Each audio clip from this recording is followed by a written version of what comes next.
Bonjour,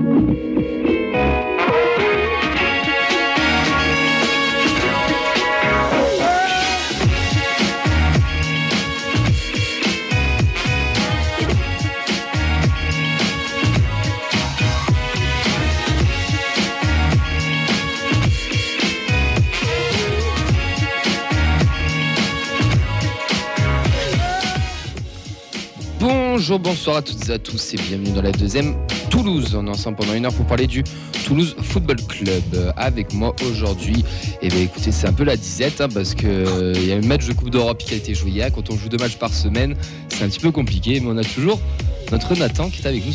Comment il va ? Je vais travailler pour 2 au milieu. Ça va ? Oui, ça va. Ouais, en forme. Super soirée hier soir. Donc voilà, content d'être là encore. Avant de petit à petit avoir la tête samedi. À la technique vidéo ce soir, il était impressionné hier par Alain Casanova, puisqu'il lui a dit qu'il n'avait pas été très bon en attaque, donc il faudrait vraiment qu'on lui filme les matchs de SNT. C'est Vincent, comment il va ? Ça va, je pensais que les coulisses de l'émission restaient dans les coulisses. Toi tu dévoiles tout. Ouais, effectivement. Je sens que je vais prendre cher ce soir. J'ai pas été très présent, mais bon. Comment ça va, Daniel ? Ça va, merci. Riolo, ouais, pour ceux qui n'ont pas la ref. Ça va, merci. Il n'est pas présent en plateau, mais il a la technique ce soir. C'est notre Fred national. Comment il va, Fredo ? Très bien. Messieurs, au programme de cette émission, retour sur les actus du TEF, le point sur les prêtés, résultats de l'Académie féminine, retour sur TFC Lorient, preview de la finale de la Coupe de France. Putain, on est que dire ça un jour. Entre Nantes et Toulouse, on recevra Mathis du média La Tribune Nantaise et ensuite on fera un petit débat entre nous sur la Coupe de France. Vous pouvez nous suivre en direct sur le Facebook Live de la feuille de match de Radio Occitania ainsi que sur Twitch, parce qu'on a des gens qui se sont un petit peu connectés. Ouais, on a déjà Squeak09, on a l'ami Henry, on a aussi Freefly qui sont déjà là. Eh bien, on embrasse tout le monde. Messieurs, avant qu'on... Bon, on va commencer cette émission, c'est la 201e et c'est parti. Ricili, la frappe de l'anglais. Oh, le but. Ricili, le cannelier. Ricili, le buteur. On va commencer cette 201e émission. On va faire un petit point sur ce qui s'est passé hier soir quand même, parce que pour la 200e, on a quand même reçu un grand monsieur. Et Nathan, comment t'as vécu cette soirée ? Un grand moment avec un entraîneur qui a quand même marqué l'histoire du TEF. Moi, comme je disais hier, j'ai grandi sous le TFC de Casanova. Donc voilà, moi je suis devenu supporter en 2008. Donc j'ai forcément, mes premiers souvenirs, c'était les qualifications en Coupe d'Europe, en Europa League. Il y a eu du moins bon après. Bon, ça on en a parlé aussi hier. On a eu un peu des réponses aux questions qu'on se posait. Mais voilà, et au final, avoir ce moment de partage, d'échange. Et moi j'ai été touché par l'insincérité du personnage. On sent que c'est quelqu'un aussi qui aime profondément le club, qui aime profondément le foot aussi. Donc moi honnêtement j'ai passé un super moment. Mon cher Vincent, qu'est-ce que t'as pensé ? Désolé, je t'ai coupé dans ton commentaire. C'était fou, c'était un grand moment quoi. Quand tu vois surtout nous, la feuille de match d'où on part, ça part d'un canapé avec des bières. En débriefant les matchs de Casanova. Et oui, mais même pas à la base quoi. C'était vraiment jamais n'aurait cru se retrouver plus de 5 ans, 6 ans après. Déjà la radio c'est déjà fou. Tout ce qu'on vit c'est incroyable. Puis là on a reçu Alain Casanova quoi. Bien sûr, tu vois les commentaires, tu vois ceux qui le décrivent et tout, mais... Si t'aimes le TEF, de toute manière, tu peux pas que apprécier le personnage, parce que mais c'est qu'il a fait 25 ans en TEF et il a pas fait que des mauvaises choses non plus. Ça s'est fini en notre boudin sur la fin, mais il a quand même il a fait quand même pas mal de choses. Tu peux ne pas aimer l'entraîneur, c'est normal, mais ne pas aimer l'homme qui a dévoué quand même sa vie au TFC, c'est quand même dur. Puis, comme tu disais, on a appris beaucoup de choses. C'est vraiment très intéressant parce qu'il y a beaucoup de réponses. Il y a des choses qui auraient pu être évitées, des choses qui n'étaient pas de son fait, puisqu'il ne faut pas oublier que c'était un employé et qu'il y a un patron au-dessus qui lui dit quoi faire. Qui ont pu être comprises, justement, de l'expliquer, oui, de le mettre en avant. Pas de langue de bois, c'était vraiment très intéressant. Puis, moi, j'ai compris des choses par rapport à ce qu'il a dit. Je me doutais, j'avais mes propres mes idées en tête, mais qu'il l'officialise et qu'il dise certaines choses, comme sur pas le manque d'ambition, mais le fait que il faisait avec les moyens qu'il avait. On lui disait si tu fais avec peu, continue comme ça, c'est très bien. En fait, il avait une culture de débrouille-toi avec ce que tu as et on ne fera pas plus pour avoir de l'ambition. C'était un moment incroyable. Puis il y a une passion, puis il y a un charisme. Il commence à parler, c'est professeur, t'écoutes. Et moi j'ai pris plein les yeux, j'ai passé un moment incroyable. J'aurais jamais cru vivre ça un jour, parce qu'encore une fois, même génération de Nathan, un peu plus jeune que Camille, c'était un clash gratuit, ça commence. On allait au stadium, il était là. On est au stadium et on regardait les stadiums à la télé, on regardait téléfoot avec les résumés de 45 putains de secondes vu que ça n'avait rien à battre du TEF. Il était déjà là sur le banc. Il a toujours été là. Puis ce qui m'a marqué aussi, c'est beau. Dernière chose, avant peut-être de passer la parole à Fred, et de poser une question tactique et qui te regarde dans les yeux en te parlant tactique aussi, c'est un grand moment parce que voilà, c'est quand même un coach, donc il a ses idées de jeu, il a quand même beaucoup apporté au football français en tant que joueur aussi, beaucoup au TF en tant qu'entraîneur, donc c'était quand même passé un super moment. Fred. Ouais, que dire de plus après vous? Je sais pas ton ressenti, toi, parce que toi tu l'as vécu derrière la cabine. Donc Non, mais bon, quand il est arrivé, donc quelqu'un de très très simple, très très sympa, très très abordable, qui nous a pris au niveau où on était, quoi, et qui nous a fait passer un très très bon moment. On a appris des choses. Il y a des choses dont on ne se rappelait plus trop et qui nous a rafraîchi la mémoire. Notamment quand le TF est descendu en national, quoi. Et qu'il a rappelé qu'on était vraiment au bord de la disparition, quoi. Et donc, surtout qu'on avait qu'un an pour remonter ça. Et dans une situation beaucoup plus dramatique qu'il y a 3 ans, quoi. Ouais. Et puis quand il a terminé, qu'il a dit j'irai jamais entraîner les Girondins, le coup de cœur. Et il enchaîne par un prono 2-1 pour la victoire du TF. Que dire de plus? Un personnage, c'est un personnage qui fait partie de l'histoire du TFC, quoi. C'est indéniable, quoi. Donc de l'avoir reçu, c'est vraiment un très très grand honneur, quoi. C'était un honneur et un privilège, on en est très fiers. Vous pouvez retrouver le podcast sur notre chaîne YouTube La Feuille de Match, sur Spotify La Feuille de Match. N'hésitez pas à aller écouter ça, à faire des retours. Même pour les plus sceptiques, je vous conseille vraiment d'aller écouter. Ça peut potentiellement vous réconcilier avec le bonhomme. Et des retours positifs en tout cas là sur les réseaux. Pour mal de gens qui sont sur le live vont apprécier ce moment-là. Puis il y en a qui auraient aimé que ça dure plus longtemps. Nous aussi, nous les premiers. Nous aussi, je pense qu'on aurait pu parler 3 heures football avec. Aucun souci. On va enchaîner maintenant avec l'émission. Donc le bus du TFC partira demain à 16h. Vous pouvez vous rendre au pont du stadium pour envoyer un peu votre force aux joueurs. Est-ce qu'il y a d'entre vous qui vont y aller ou pas? Non, question niveau timing, ça va être compliqué, mais j'aimerais bien. C'est quand même un bon moment aussi, tu vois. Et surtout, ça fait un renvoi encore une fois à l'histoire du club et l'histoire récente. C'était pendant le Covid, on faisait les accueils de bus, on pouvait voir que ça, quoi. Le bus, le fumis, puis on rentre chez soi pour vite avoir bin parce qu'on n'a pas le droit d'être là. Et là, on se retrouve, on les accompagne pour qu'ils partent à Paris. Et ils vont pas jouer Paris FC à Charletti, quoi. Ils vont jouer la finale de la Coupe de France. C'est beau. Tu vas y aller? Selon la motivation des gens, moi je suis. Je suis. Non, après, il est influençable, donc si tu finis tard. Tu finis tard. Je pas pour y aller. Tu peux encore te faire virer, hein. T'as quoi d'ici demain? Abandon de poste. Allez. Ça pose à RTT. Non, on peut pas tout faire. Hein. C'est vrai. Mais on sera là pour le retour, ça c'est sûr, quoi. Je mettrai un tweet. Damien Comoli, tu es l'invité de l'after hier après avoir passé 1 heure avec Casanova. On a eu une demi-heure de Damien Comoli sur l'after foot. C'est rare que l'after donne autant de temps et tant de lumière sur le TFC et j'ai trouvé ça chouette.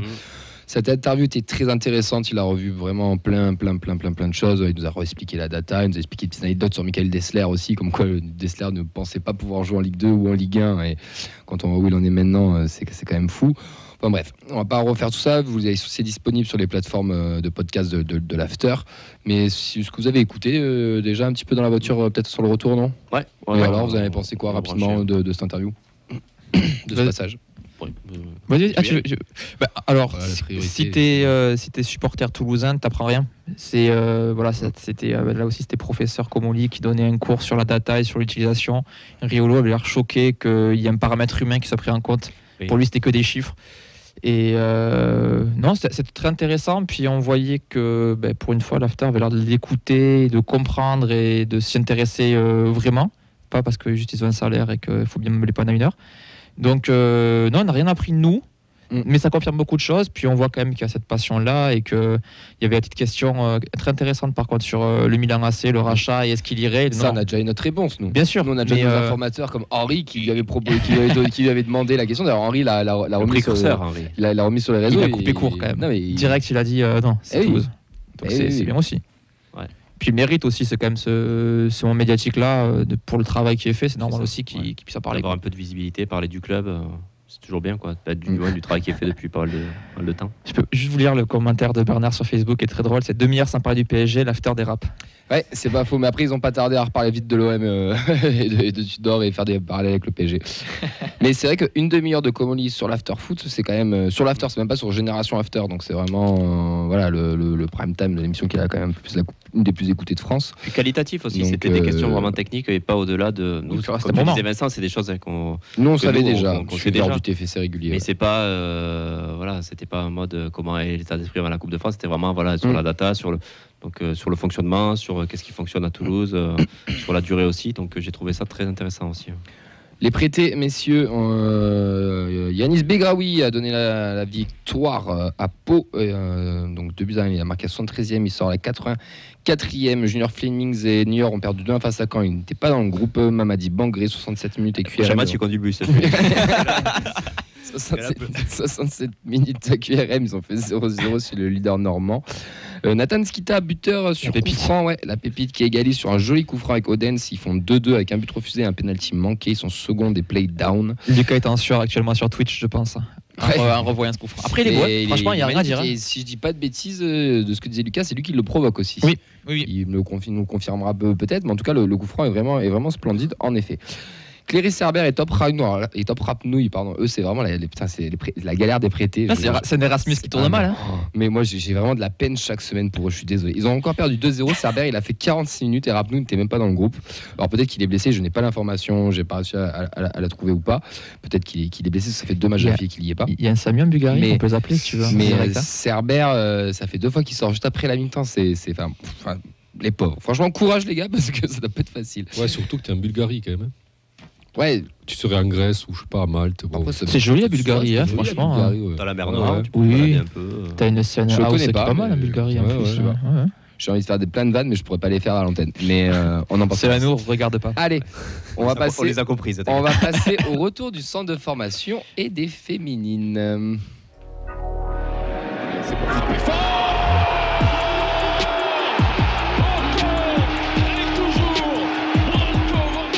On a parlé coup franc, ça l'a perturbé. Ouais, il a mis Van Boban il a envoyé du branco cash. Fred, il est déjà sur samedi là. Les Pitchouns U11 et U12 ont gagné des 2 gros tournois. C'est le TEF qui a fait un petit article. Donc un tournoi de Pâques à Tours pour les U12 et celui de Caen pour les U11.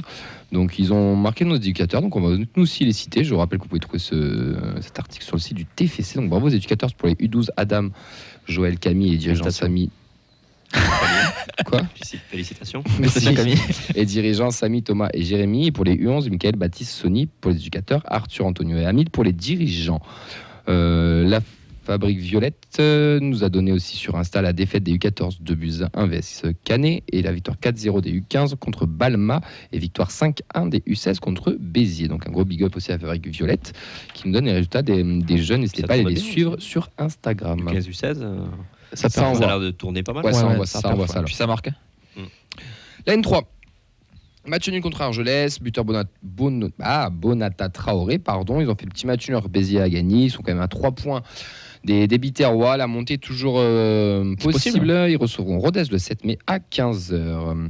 Les U19, c'est un 0-0 face à Saint-Etienne. Ils sont 3e à 5 points des premiers Montpellier. Ils iront à Istres le 7 mai à 15h. Les U17, eux, ils ont gagné 4-1 face à Védène.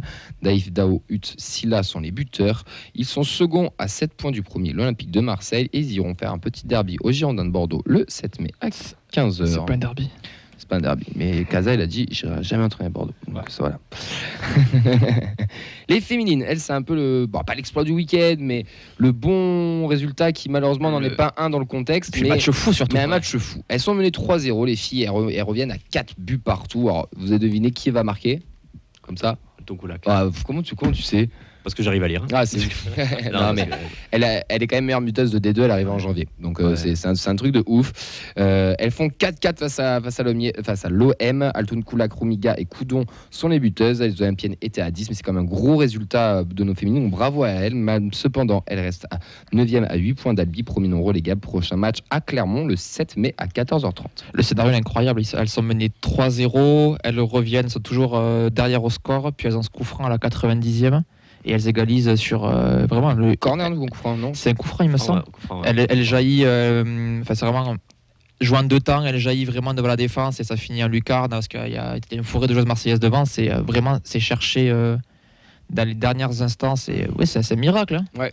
Mais l'OM qui était second aussi. Oui, donc, ça, voilà. Puis on a joué aussi, donc peut-être que ça n'a pas aidé. Non, c'est l'exploit. Ça risque d'être compliqué pour le maintien, C'est très dur. mais ça peut te dynamiser pour une fin de saison d'aller chercher ce résultat quand même qui est inespéré. Quoi. Je continue avec le maraboutage aussi. Il y a Soyo en D1 qui est au bord du dépôt de bilan aussi. Donc encore une fois, comme je disais, ça va être important d'être le plus haut possible, puisque peut-être qu'en cas de... S'il y a des équipes à sauver, si le TFC la première relégable, peut-être qu'elle peut être rattrapée. Hein. Ouais. Parce qu'au moins c'est qu'à Toulouse, il y a quand même des bagages financiers qui sont là, donc il n'y aura pas de souci de faillite. Et puis surtout, la R1 qui gagne contre Latte et qui peut potentiellement aussi monter en D3 l'année prochaine. Elles ont gagné 3-1, elles sont secondes et reviennent à un point de leur adversaire du jour. Elles recevront Druel le 7 mai à 15h, donc ça peut aussi peut-être peser dans la balance tout ça.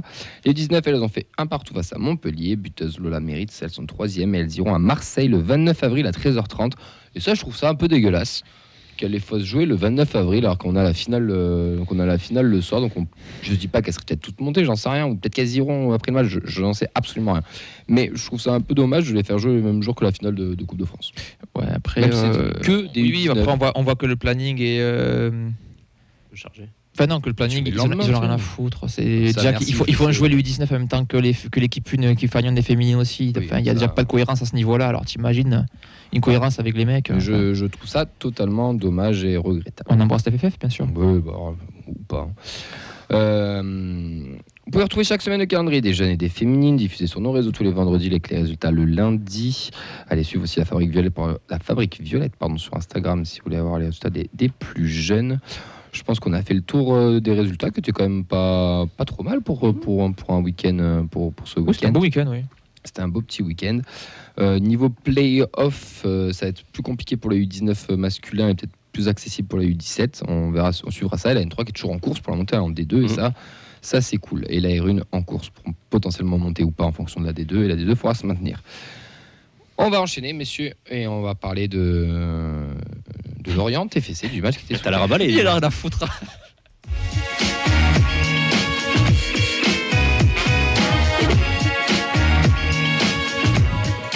On n'est pas obligé si t'as pas envie. Hein. Si, on les a torchés. Allez, vite. Allez. Oh, c'est maintenu, c'est bon. Allez, Rien, jingle de fan quiz. D'ailleurs, vous avez vu, je suis resté cohérent. Hein. Oui, bien joué. Ça, T'as été bon. Comme a dit Casaillard, il faut toujours être cohérent. Bon, Lorient TFC, messieurs, la compo, elle était simple. C'était Dupé dans les cages, Nicolas Senrou, Dessler, Suazo pour la défense, Spearings, Siro, Genro au milieu de terrain, Abouklal, Ado, Dalinga, Diarra Kamenzi, Ratao et Shaibi sont rentrés en jeu. Un match qu'on a pu commenter au Danus ce dimanche. D'ailleurs, un grand merci à eux de nous accueillir une fois de plus. On a passé encore un excellent moment. Et c'était un petit match de dimanche après-midi de Ligue 1. Mais il y avait de l'ambiance quand même. Hein. Pardon, je pense que tu parlais de Danus. Par rapport au petit match de. Il y avait quand même un peu d'ambiance. Le capot du Danus officiel. Il y a des champs qui ont un peu pris et c'est cool. Donc un match maîtrisé de nos violets qui ont su marquer surtout quand il fallait. On a gagné 1-0 sur un but de Zakaria Abouklal avec une magnifique rentrée de Fares Shaibi, une belle prestation des gars en Bretagne. Qu'est-ce que tu en as pensé, mon cher Nathan, sur ce match, ton avis? Il s'en fout, mais il s'en fout. Je m'en tape, je regardais Clermont-Brest, de Clermont-Nice. Nantes 3. Et oui, Clermont-Nice. Clermont-Nice, dès qu'il y avait un but, tu disais bon, je le dis pas, tout le monde s'en branle. Un faux score, oui, Clermont, ils ont égalisé au fait, mais on s'en fout. Il y a une heure. Nantes 3, tu m'as coupé pour le penalty quand il y avait 7 minutes de VAR, t'étais là. Ouais. Bref. On va se recentrer sur le match. Qu'est-ce que j'en ai pensé? C'était quand même un bon match de préparation à la finale. Au-delà de ça, c'est un match qui nous assure quasiment du maintien. Je pense qu'il faudra encore une victoire pour être vraiment à l'abri. Face à Nantes le 14 mai. Voilà. Entre autres, effectivement. C'est scripté, faut pas le dire. Entre autres, pourquoi pas. Écoute, écoute, un match sérieux. On n'a pas été énormément embêté par cette équipe de Lorient qui était dangereuse que sur coup de pied arrêté. Et même aussi par des individualités qui ont pu des fois nous bouger un petit peu. Mais sinon, de notre côté, ça a été quand même assez sérieux. Des jolis mouvements, ça faisait longtemps dans le contenu, je trouve, où on gagne certes, mais je trouve qu'il y avait de la cohérence et des mouvements. On allait récupérer très haut le ballon, on retrouvait un peu le TF, ce qui avait fait la réussite du TF en début de saison aussi, dans le jeu de jouer assez haut, de se projeter vers l'avant, à l'image du but construit aussi, qui vient de l'exploit de Shaibi. Pour moi, le but il est à 90% pour pour Shaibi qui vient voilà faire qui vient gagner de l'espace sur cette défense et qui vient faire cette passe magnifique à Bouklal. Sinon après une bonne préparation, je trouve, voilà, avant la finale. On se rassure au niveau comptable. C'est important. Tout ça. Donc, du positif. Il y a toujours, forcément, du boulot. Hein. Et il y a du boulot, on l'a vu derrière.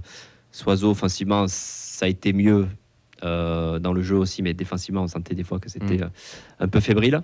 Mais voilà, dans l'ensemble... Satisfait de ce que j'ai vu. Fred, qu'est-ce que tu as pensé de ce match face à Lorient? Ouais, mais que du bien.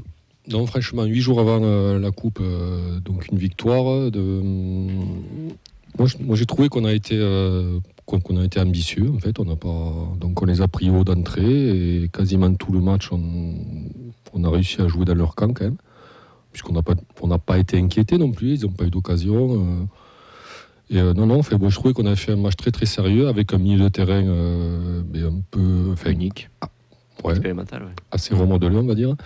Donc la confirmation, qu'un joueur comme Jean-Ro il rentre parfaitement dans la rotation, que Siro avec un peu plus de matchs dans les pattes en titulaire, ça le fera aussi. Sam Van Den Boomen aussi. Ouais, Sam Van Den Boomen, voilà, c'est ce que je voulais dire. Ouais. Et un Abouklal devant qui a fait un très bon match. Et puis la superbe rentrée de Shaibi, quoi, qui nous fait une passe aveugle là, qui débloque tout, quoi, et qui montre le talent qu'il a. Et sinon, fait une bonne rencontre à l'extérieur contre une équipe de Lorient quand même, qui joue au ballon, qui était soi-disant censé jouer au ballon, et qu'on a bien contenu, quoi.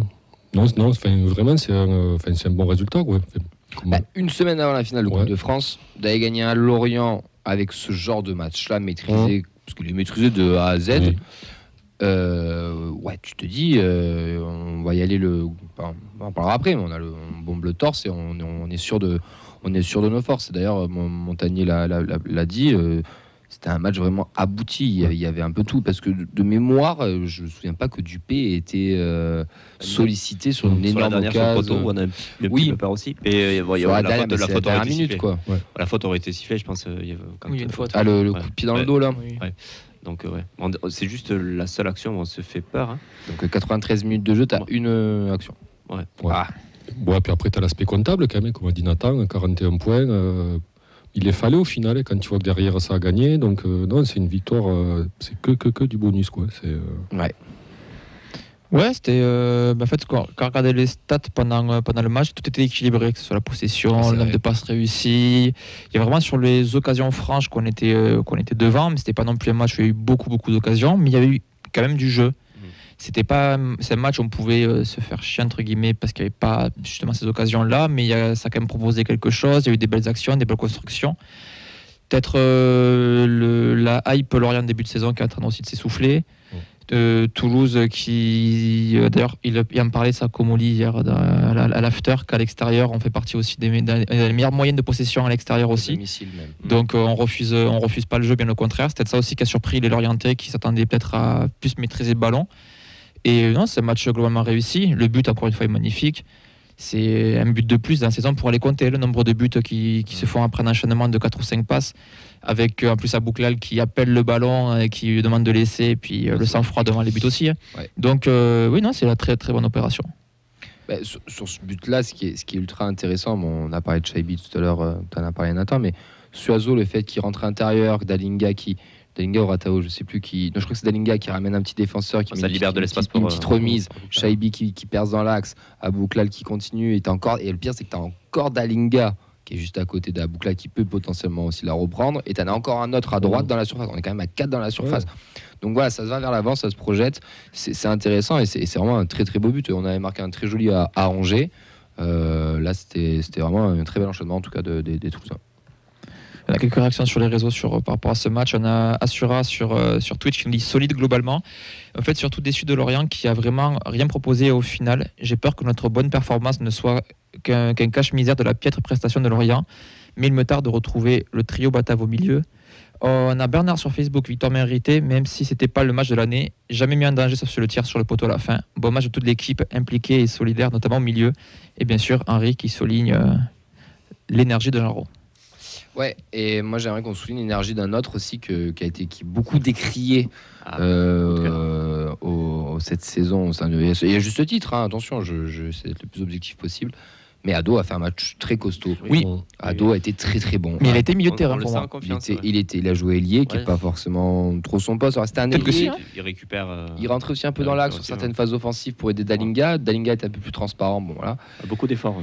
Mais des efforts défensifs. Et je trouve qu'il a vraiment pris dans ce. Alors, il avait toujours un peu ce côté-là, mais je trouve qu'il a vraiment passé un cap. Il est meilleur défensivement, il est plus assidu, plus tactiquement plus intelligent. On sent qu'il s'est on beaucoup va plus dire adapté aussi à la Ligue 1. ça trouve. aussi. Et puis même dans son jeu d'au but, techniquement, il avait beaucoup de déchets. Il en a encore. Je ne peux pas être non plus. Mais il a passé un cap, je trouve. Il est vraiment intéressant et je pense qu'il va compter sur cette fin de saison. Et le fait que tu mettes à deux pas Birmancevic aussi, c'est il y a un petit message Une envoyé aussi. hiérarchie aussi, Mais- par rapport à ce qui est proposé depuis que Birmancevic est arrivé, tout simplement. Quoi. Moi, sincèrement, je passe une alternative de le faire jouer milieu. Vraiment, où. Ailier droit. Enfin, mais même, moi je dis vraiment milieu offensif, mais si c'est ailier, où il a un rôle de reculer pour parfois être à un 4-4-2 par rapport à l'autre ailier qui lui du coup se projette plus vers l'avant. Et je pense que c'était son rôle, en fait, son poste. On a eu des joueurs qui étaient attaquants de pointe et qui finalement ont reculé parce qu'ils s'adaptaient plus à un système. Moi je pense qu'il a vraiment trouvé sa place.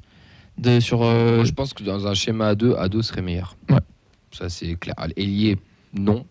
Même s'il a fait un bon match, je pense pas que ce soit son poste, mais dans un schéma à deux, dans un deuxième attaquant, je pense qu'il peut, il peut être meilleur que ce qu'il fait. Et puis en plus, il se crée une super occasion. Ouais. S'il la met là, son contrôle poitrine, Oui, magnifique, hein. ciseau, enfin pas ciseau, Ouais. juste une sorte de ciseau. Oui, une volée un peu retournée. Passe à 1 millimètre du poteau. S'il la met, c'est un début du week-end. Hein. Non, mais en repli défensif, en fait, il le fallait, ça, quand même. Fait bon, contre Lorient, en fait, il fallait surtout les empêcher d'enchaîner les passes. Et donc, moi, j'ai trouvé qu'à l'intérieur, ils étaient bien revenus. Là, les trois de devant, ils ont fait un gros travail défensif. Et, la clé que Lorient n'ait pas eu d'occasion, en fait, moi, je pense qu'il y avait beaucoup de ça, quoi. C'est que devant, ils ont été bien disciplinés. Clairement, il y avait un schéma tactique bien établi et ça a été bien respecté, quoi. C'est-à-dire, ça dirait être ambitieux en phase offensive et en phase défensive, bien bloquer l'intérieur, bien bloquer le milieu pour empêcher les Lorientais d'enchaîner les passes et de trouver des espaces, quoi, puisque c'est leur grande force, quoi. Je voulais rebondir un peu sur ça aussi par rapport à la réaction qu'il y avait eu disant que Lorient n'avait pas été bon. Je pense qu'on les a empêchés d'être bons avec ce qui a été proposé, parce qu'on a été embêtés quand même au début. Il y a eu plusieurs phases. La phase où on avait plus le ballon, la phase où Lorient aussi récupéré, où on était plus en gestion. Et à ces moments-là, on sentait qu'on pouvait être un peu plus fébrile si ça accélérait, mais j'ai senti une équipe qui était quand même solide défensivement. Au milieu de terrain aussi, on avait des moments, des coups de mou, mais on était quand même, on tenait quand même la route, on récupérait des ballons. Donc voilà, il y avait quand même de l'adversité. Hein. Certes, ils n'ont pas été dangereux, mais c'est une équipe qui a quand même fait courir les Toulousains par moment. Donc ça a été pour moi un bon entraînement avant le match du Coupe de France. Oui, petite réaction de Bernard sur Facebook Live qui rebondit sur la compo, sur les choix forts aussi par rapport à Ado. C'est finalement on retrouve la même équipe qu'en Ligue 2 sauf devant. Pas beau pour Birmancevic, Singara, Samulic. Ouais, bien sûr. Siro qui était dans un rôle pour remplacer Van Den Boomen et je trouve qu'il l'a bien fait. Spearings, encore une fois, a été exceptionnel. Il gratte un nombre de Un balles. match sans lui, un match avec lui, c'est pas mal. Hein. Moi, je suis amoureux de ce joueur. C'est le genre de joueur que personne parle que tout. Enfin, je vous rappelle que l'équipe l'a mis dans ses flops en début de saison. Hein. Un petit coucou. Coucou l'équipe. Coucou à eux. Ça prouve aussi qu'il regarde pas les matchs, ça on le sait. sait. Mais le mec, c'est un mec dans l'ombre et c'est le genre de joueur. Comme il l'a dit Vincent, quand tu l'as pas, tu le vois de suite. Mais quand il est là, tu fais pas attention à lui parce que c'est naturel en fait. Mais il en gratte un paquet, mais attention, il gratte pas des ballons devant sa surface. Hein. Il les gratte dans les moitiés de terrain adverse. Et ça, c'est ultra intéressant. Et puis il les gratte assez proprement, quoi. Je veux dire. Il fait très peu de fautes. Ouais. Je sais pas s'il a été suspendu cette saison, Spearings. Une fois, je crois. Si, il me semble. Ouais, peut-être, ouais. Ok, bon, je Mais c'est pas beaucoup, vu le poste qu'il a. Oui, c'est vrai. Ouais. On en parle de Savanier ou pas? Ouais. Non. Des bonnes rentrées aussi. Ratao, Shaibi, bon, voilà. Kamen Didiara, c'était pour solidifier un peu, mais Ratao et Shaibi, c'était un peu le moment clé de ce match, leur rentrée, et c'est rassurant s'il y a une semaine de la finale parce que c'est des mecs qui reviennent. Enfin, Shaibi revient, c'était sorti sur blessure face à Lyon.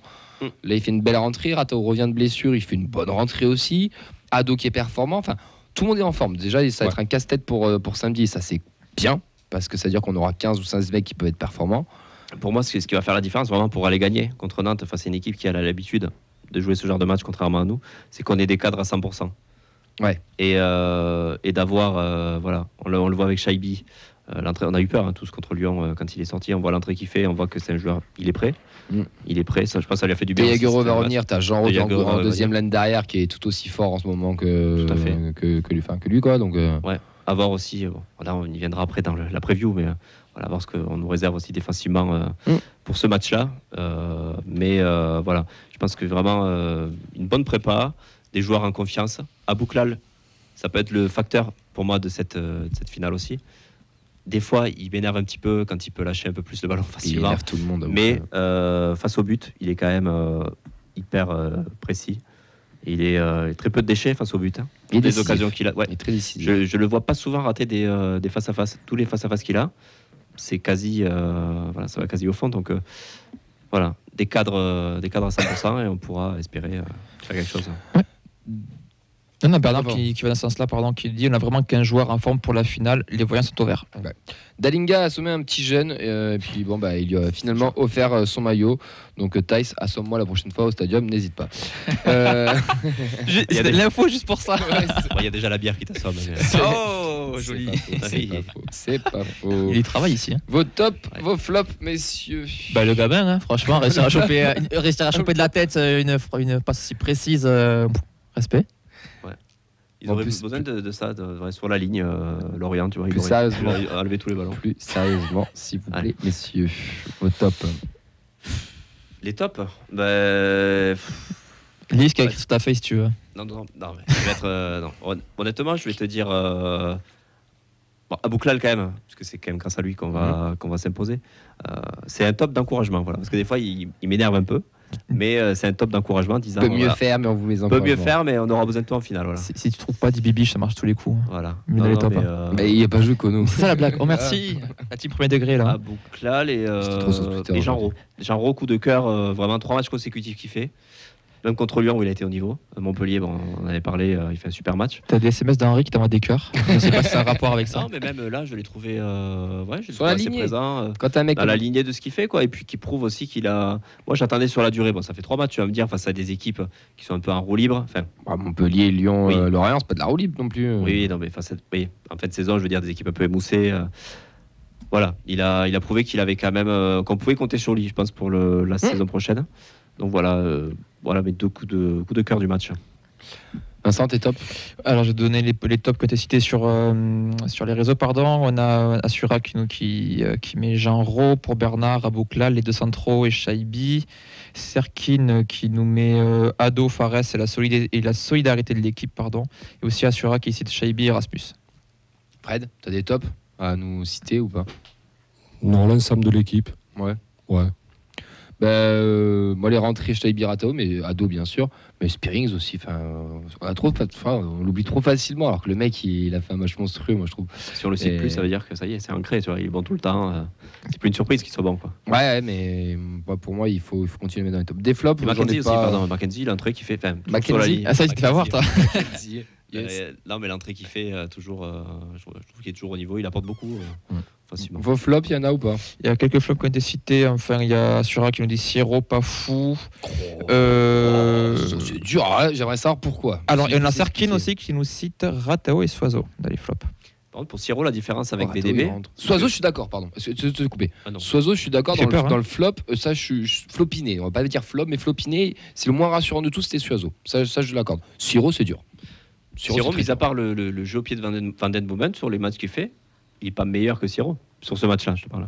Moi je trouve qu'il fait Sierro, c'est juste que Van Den Boomen a des fois cette passe est trop au-dessus. La passe clé, tu vois, au moment où il faut, la transversale qu'il faut. Parce que Sierro, on n'a pas vu pour le moment, mais il n'a pas été cata non plus. Il a fait un match pour moi quelconque. Le coup de Piraté était mieux tiré. Ouais. Déjà. Rentrant, le vent a aidé. Était mieux tiré sur ce match-là. sur ce match-là. Oui, un dernier top qui a été cité sur Twitter, c'est Beto Forever. J'adore ce pseudo, juste à chaque fois il me fait rêver. C'est Spearing et l'ange gardien, l'assurance vie de VDB. Jean Roux, à ce niveau de peps d'engagement, ça fait une sacrée paire avec Spearings. Ouais, mais ça je suis d'accord, mais Spearing c'est vraiment un top jeu. C'est vraiment un top jeu. S'il y en a un, moi ça fait des mois que je le dis, s'il y en a un il faut plonger, c'est lui et vraiment lui en priorité. Mais bon, ça c'est une autre histoire et je suis pas président. Surtout qu'en fait, non, vas-y, parce qu'on a un problème de téléphone. Donc vas-y. En fait, c'est que c'est bon. On n'a pas de. Non, c'est bon. On a les doublures de tout le monde. Tu vois, t'as la doublure de VDB avec Siro, t'as la doublure de Bibiche avec Jean Roux, Ouais. et Spearings, t'as pas forcément de. Tingaras, mais on l'a pas vu. Oui. Mais il y a de doublures qui rassurent. Là, on a vu un petit peu sur le match Siro je suis d'accord. et Jean Roux, mais voilà. Spearings, on n'a aucune certitude sur le potentiel remplaçant. On va recevoir Mathis de la tribune nantaise pour nous présenter cette finale entre le Nantes et le Toulouse Football Club. Bravo. Rentrée, Jean Roux, il va tenter quand même la frappe. Et derrière, je vais vous parler des infos pratiques pour la finale de Coupe de France en attendant que Fred le rappelle. Le Stade de France ouvrira ses portes à 17h. Il y aura un lever de rideau en Gambardella entre Clermont et Monaco. L'aller pour le départ de la gare se fera à Toulouse-Matabiau à 8h50. Il faudra arriver à 7h50 maximum à la gare. Ensuite, ils arrivent à Paris Austerlitz à 16h02. Le retour se fera de Paris à 2h34, arrivé à Toulouse à 9h07. Donc ça trace direct, ça est super rapide, donc ça va être bien pour ceux qui prennent le train. Pour le bus, le départ du stadium se fera à 7h précise. Donc 51 bus, on vous rappelle, qui montent à Paris, c'est énorme. Donc c'est dingue. Départ 7h, le rendez-vous est prévu à 6h. Il faut arriver au plus tard à 6h30 sur le parvis du stadium. Une pause déjeuner de 45 minutes environ est prévue sur une heure de repos à proximité d'Orléans, arrivé au Stade de France entre 17 et 18h. Le retour du Stade de France se fera une heure après la remise du trophée, arrivé à Toulouse vers 11h du matin pour un départ de Paris à environ 1h du mat. On revient vers 11h. Bon, Mathis, on avait reçu déjà au match aller, mais est-ce que tu peux représenter rapidement le média La Tribune Nantaise ? C'est ça, donc moi c'est Mathis, donc je suis rédacteur pour La Tribune Nantaise, voilà, site d'information au quotidien du FC Nantes. On est sur internet et puis sur les réseaux sociaux, Insta, Twitter et TikTok, voilà, avec toute l'information dans le détail du FC Nantes au quotidien. Bon, une finale de Coupe de France, pour vous, c'est la deuxième d'affilée. Pour nous, c'est 66 ans plus tard. Vous pouvez nous la laisser alors. Ça va être un gros match. Mais pour le FC Nantes, en tout cas, c'est une saison compliquée. Vous êtes premier non relégable, tandis qu'on vous attendait quand même un petit peu plus haut dans le classement. Comment tu expliques ces résultats en championnat ? Ouais, c'est clair que c'est une saison très très très compliquée. S'il n'y avait pas eu nos deux parcours en coupe, du coup, puisqu'il y a eu aussi la Coupe d'Europe, ça aurait été vraiment une saison assez catastrophique. Comme tu le disais, je pense qu'on a une équipe, déjà un effectif, et puis au vu de la saison passée aussi, qui est taillée pour jouer bien plus haut que ça en Ligue 1. Je pense qu'on pourrait viser le top 10 par exemple, voilà. Donc c'est vrai que cette saison, c'est largement en dessous des attentes. On savait, de toute façon, au début de la saison, que malgré la bonne saison dernière, ça allait être compliqué, parce que sur la première partie de saison, notre effectif manquait cruellement de profondeur sur un petit peu tous les postes. C'est vrai que avec notamment le départ de Randal Colomuani, on avait des problèmes de profil en attaque, il nous manquait des défenseurs, donc voilà. Et puis sur le début de saison, on a aussi eu un calendrier très compliqué avec plein d'échéances qui se sont enchaînées et un effectif qui pour le coup n'était pas taillé pour jouer autant de matchs sur une courte période. On a eu cette période où on perd contre Rennes, contre Fribourg, on a plein de défaites qui s'enchaînent qui nous a un peu fait plonger en championnat. Ensuite, on a eu encore un calendrier assez relevé au mois de février avec des très gros matchs contre des grosses équipes. Et puis, il faut aussi dire, c'est surtout ça le gros problème, parce que même si notre effectif s'est renforcé au mercato d'hiver, c'est qu'on a lâché beaucoup trop de points dans des matchs où on était censé en gagner plus. Je pense aux 2 nuls qu'on fait contre Nice à l'aller et au retour, aux nuls qu'on fait contre Monaco, aux nuls qu'on fait contre Clermont à l'aller et au retour aussi. Donc voilà, beaucoup de points lâchés bêtement. Un problème aussi peut-être de fraîcheur et de profondeur d'effectifs. Et tout ça combiné fait qu'on a une saison en dessous des attentes pour ce qui est du championnat. Vous avez gagné la Coupe de France l'année dernière, ce que vous avez amené en Ligue Europa avec un joli parcours, comme tu l'as souligné, comme 8e de finale face à la Juve. Et puis vous sortez quand même avec les honneurs sur ça. Cette année, là, vous y retournez. Est-ce que pour vous, la priorité, c'est vraiment le championnat et le match à Brest, mardi, ou alors la Coupe, si vous pouvez la prendre, ça fera toujours plaisir. Alors là, actuellement, tous les supporters nantais vont vous dire que la priorité, c'est vraiment le championnat. Personne n'a envie de retourner en Ligue 2. personne n'a envie de revivre une fin de saison aussi cauchemardesque que celle à laquelle ça avait abouti le barrage contre vous en 2021. Vous vous en souvenez aussi bien que nous, j'imagine. Oui. Donc la priorité, c'est le maintien. Est-ce que la priorité, c'est le match à Brest? Par contre, ça, je suis pas 100% sûr parce que le discours dominant là au club, et Comboiré le dit beaucoup aussi sur les derniers matchs, c'est que en fait, tout le monde est focus sur la finale de la Coupe de France et qu'il faut que cette finale passe, que cette finale soit jouée, et ensuite tout le monde va pouvoir concentrer toutes ses forces sur le maintien. Donc voilà, et puis après au niveau des supporters, il y a quand même une attente énorme. On va encore être très nombreux au Stade de France. Nantes, c'est vraiment une ville avec une ferveur énorme autour du club.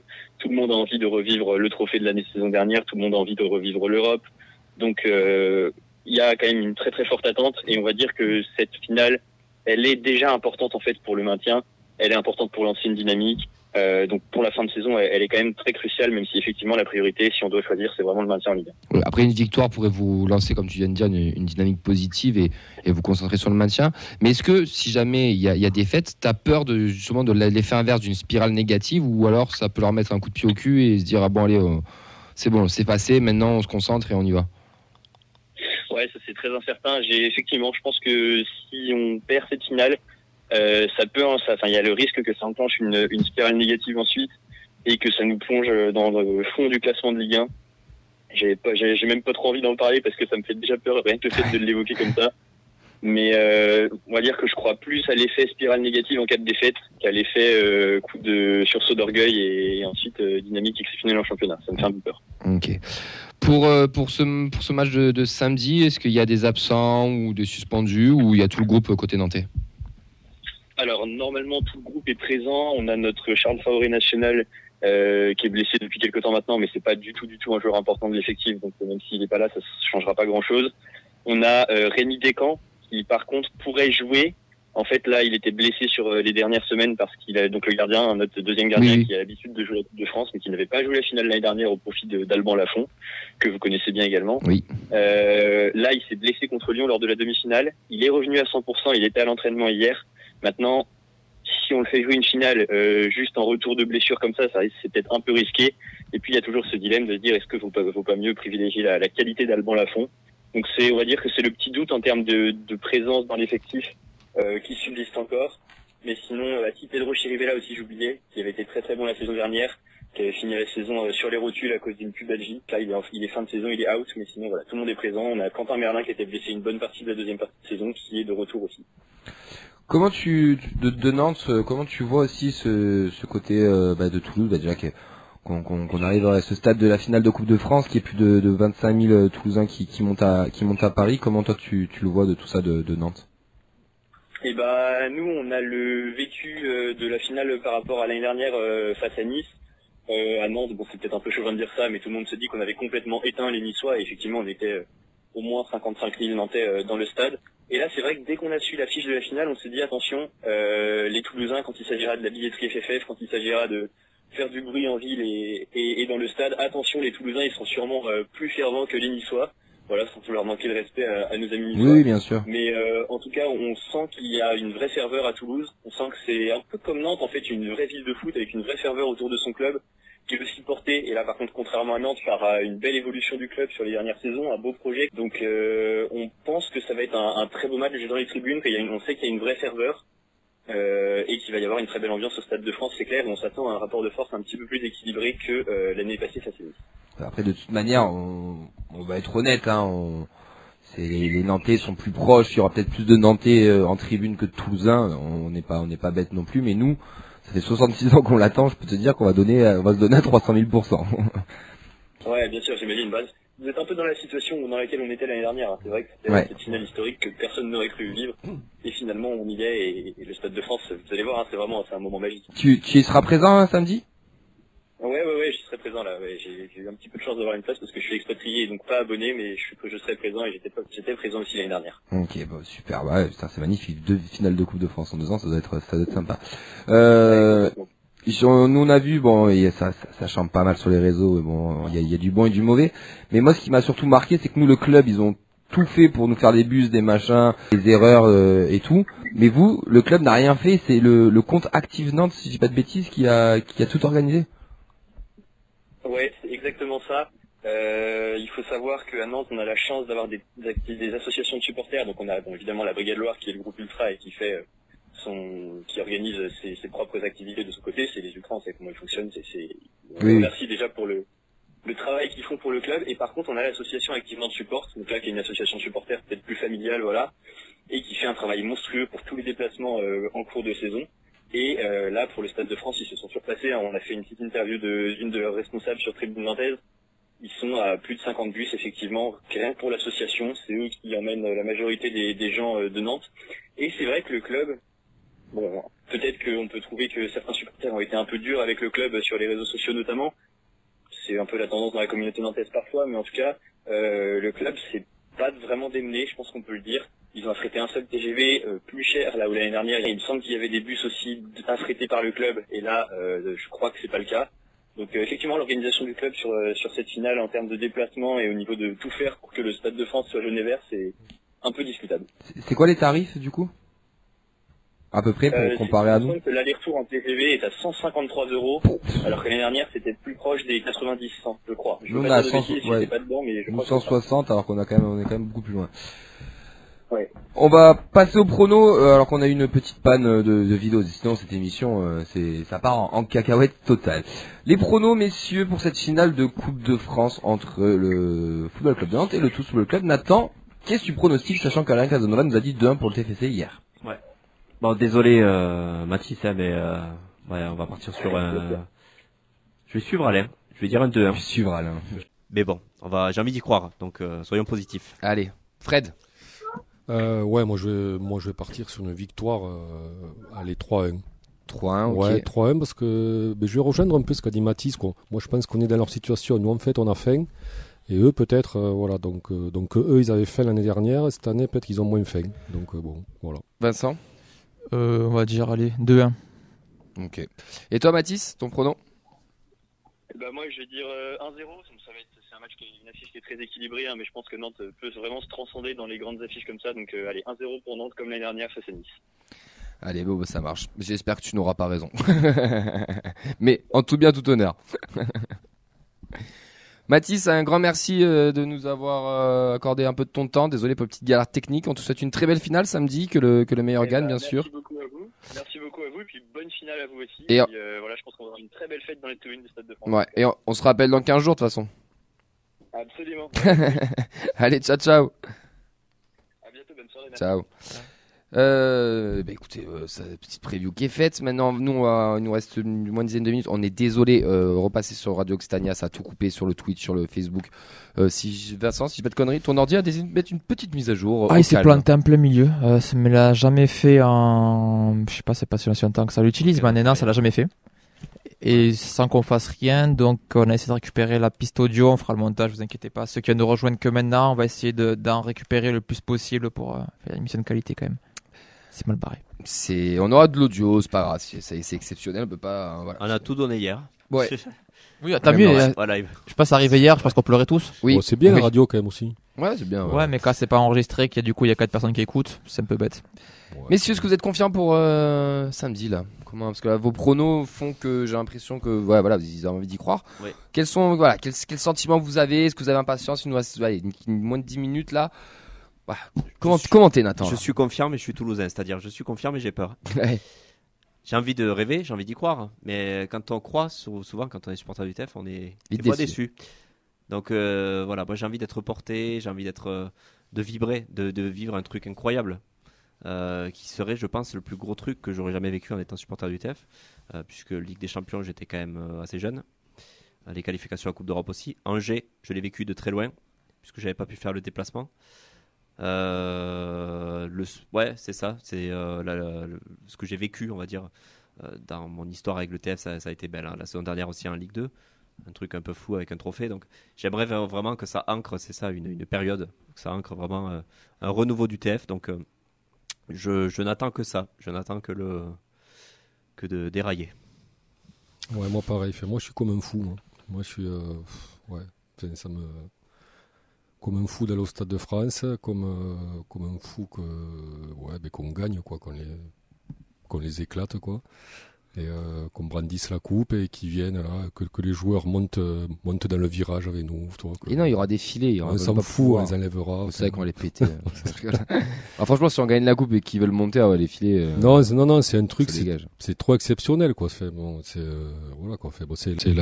C'est quand même la Coupe de France, c'est le plus beau trophée du sport collectif français, quoi. On l'a jamais vécu. Moi, j'ai jamais mis les pieds au Stade de France, comme je pense une très grosse majorité de personnes qui va y aller. Voilà, ouais, c'est beau. Ouais, mais depuis la demi, moi, je suis sur un. Je ne pense qu'à ça, quoi. J'attends ça et je ne pense qu'à ça, quoi. Vincent. Juste, on est de retour normalement en direct sur Twitch et sur Facebook. C'est une cata. Désolé les amis, on a tout donné hier soir et il fallait qu'on ait des petits bugs. Donc on vous résume, le Dante il a dit qu'on va gagner 3-0 sans souci, sans forcer. Apparemment pas trop de soucis. Bon, Delors il a dit toujours pas toujours terrible. aussi, C'est vrai que hormis ça, je parlais en étant supporter du TEF qu'on a un peu peur. C'est le genre de type qui me fait peur, Delors. Delors, Sissoko, Lafont, comme Boiré déjà. Voilà, est-ce que vous voyez un coup franc axial là, en fin de match là, une patate de Delors, moi j'en fais des cauchemars la nuit. Vincent, t'es comment toi?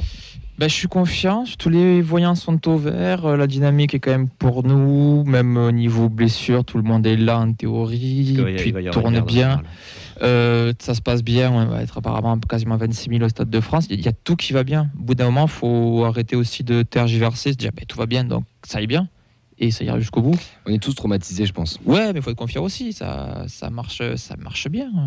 On a fait des exploits, Angers, c'est un match coup près, c'était 2016, c'était comme une finale, et on l'a gagné. Oui. Donc, pourquoi pas. Oui, non, bien sûr. Moi, j'y crois. Le tatouage est prêt. Encore qu'il faut y croire. Oui, après, si on n'y croit pas sur ce match, on n'y croira jamais. Mais voilà, s'il y a bien un match où on peut y croire, c'est maintenant, quoi. Ce qui fait qu'on peut y croire, c'est que en face, avec tout le respect que j'ai pour les Nantais, c'est que c'est Nantes. C'est pas Marseille, c'est pas Paris, c'est pas Lyon, c'est pas Monaco, c'est pas Lille, c'est pas ces gros clubs top 10 réguliers. Nantes est un gros club du championnat de France, c'est un club historique avec un gros palmarès et je n'en enlève pas.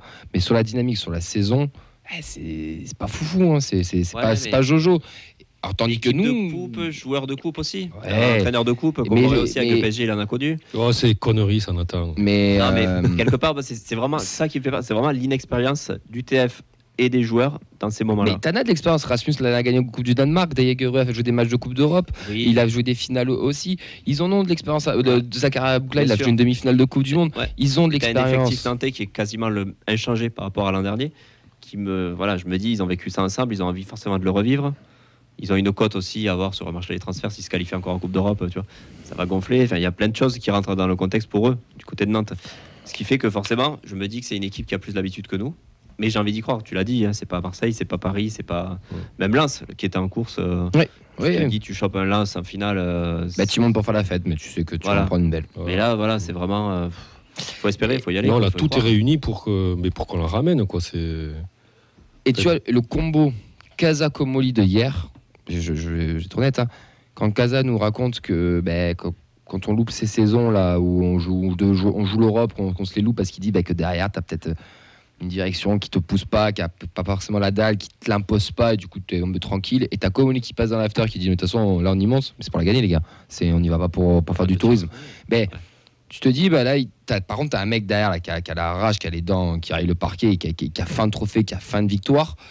Et qui va les pousser surtout qu'il y a des antécédents, on va pas les cacher, les supporters, le mur, c'est ça, il y a aussi le barrage, la main, il y a une histoire, il y a quelque chose, il y a une symbolique dans cette finale. Ouais. Donc, oui, c'est vrai qu'on a envie d'y croire, oui, il faut y croire, on va quand même vivre un truc exceptionnel, on va en finale de Coupe de France, contre une équipe contre qui on peut potentiellement gagner. Maintenant, il faudra voir le match. Moi, ce que j'attends de mes joueurs, ce que j'attends du staff, c'est que ne trichons pas, ne déjouons pas. Soyons le tous club. Produisons du jeu. Lâchons les chevaux, allons les chercher haut, allons les presser, continuons d'attaquer, quitte à prendre des buts. S'il y a 3-2, j'en ai rien à branler. Si on est une équipe qui prend beaucoup de buts, on est une équipe qui marque beaucoup de buts aussi. Il faut le vivre sûrement. Voilà. À fond. Jouons à fond. Sans regret. Et ne déjouons pas, ne faisons pas une Annecy où on a un petit peu déjoué. Bon, le match faisait que le terrain, les joueurs. Bon, bref. Mais le stade de France a l'air bien entretenu. Hein. Il n'y aura pas de pierre sous l'herbe, t'inquiète pas. Jouons parce qu'on a envie d'y croire, on a envie de rêver, on a envie de pleurer. De toute façon, on va pleurer, quoi qu'il arrive, je pense. Ouais. Et lacrymo ? Non, ça j'espère pas. Par contre, c'est bon, on en bouffe assez déjà en manif et ici. Si on bouffer là-bas, les sifflets pour le président, ça t'émeut ? Alors lui, ouais, je pense qu'il va. Ouais, il va kiffer, ça va être l'homme du match. Ça va être l'homme du match. On pourra pleurer dans le noir. On pourra pleurer dans le noir. Voilà. Voilà messieurs, je pense qu'on a fait le tour, on s'excuse pour tous ces problèmes techniques, on a une galère de téléphone, c'est pas ta faute Fred, c'est comme des fois ça marche pas, c'est comme ça, on a le PC qui a voulu mettre une petite mise à jour aussi. Non mais je suis serein Camille, Non mais c'est Radio Occitania, c'est marabouté apparemment. Les mercredis, faut pas qu'on vienne faire des émissions. Merci Pogba. Non mais faut pas qu'on vienne faire des émissions le mercredi. Et j'aurais juste un petit... Vas-y. Non, t'étais lancé. Ah ben juste dire que s'il faut que la semaine prochaine, pour la prochaine émission, on aura un trophée de notre palmarès, et ça c'est fou. Inch'Allah, comme on dit. C'est juste une petite chanson. On va gagner la Coupe de France. On va gagner la Coupe de France. Voilà. On espère gagner. On sera la Coupe de France.